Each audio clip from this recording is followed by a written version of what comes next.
இந்த நாளுக்கான வார்த்தை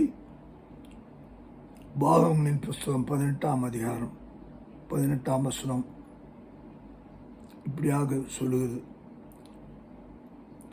உன்னை போல ஒரு தீர்க்கதரிசியை நான் அவளுக்காக ஒரு சகோதரிலிருந்து எழும்ப பண்ணி என் வார்த்தைகளை அவர் வாயில் அருள்வேன். நான் அவளுக்கு கற்பித்ததெல்லாம் அவளுக்கு சொல்லுவார். ஆண்டவர் ரட்சிப்பிலே மிகவும் விரும்புகிறவராய் இருக்கிறார். ஒருவரும் கெட்டு போகக்கூடாது.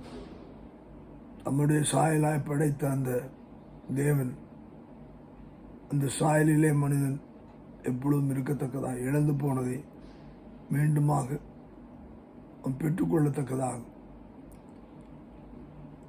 வழிவாசல்களை அவர் திறந்து கொடுக்கிறார்.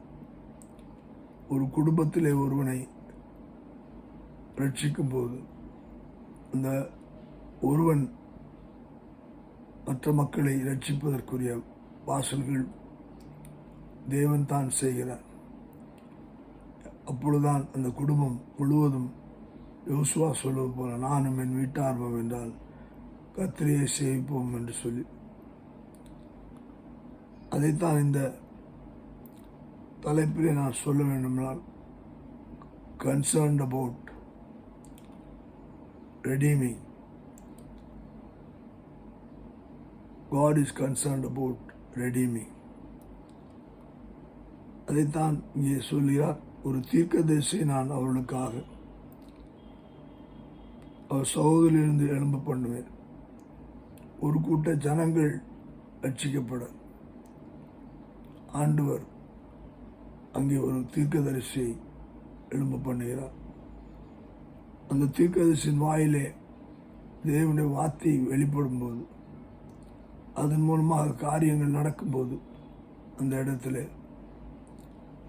அந்த மக்களுடைய வாழ்க்கையை தேவன் விடுவிக்க வல்லவராயிருக்கிறார், உணர்வுள்ள இருதயத்தை கொடுத்து. அப்படியாக நாமும் ரட்சிப்பை குறித்து வசதியாக இல்லாமல் நாம் ஒருவரை ஆதாயம் பண்ணுவதனால் ஒருவன் 1000 பேரை ஆதாயம் பண்ண தேவன் அவனுக்குள்ளாய் கிரியை செய்கிறான். அப்படிப்பட்ட கிரியை நாம் செய்ய தேவன் நமக்கு கிருபை செய்வார்.